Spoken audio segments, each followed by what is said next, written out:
because you like my first vlog in English. That's why I make a second vlog, English version.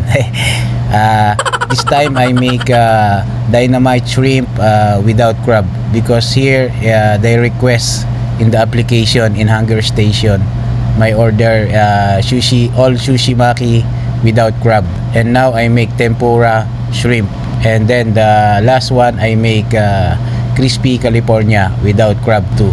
And after that, after my roll, I make cut and put on the box for the takeaway.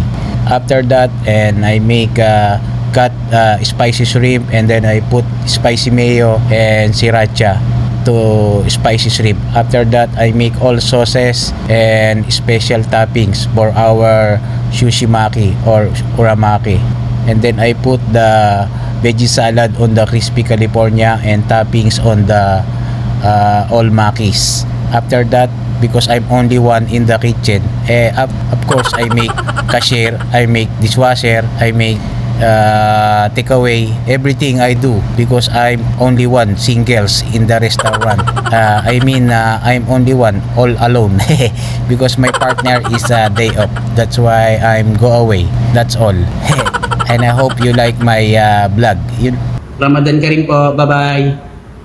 Thanks po sa nanood. Love you all. Mama, chup chup.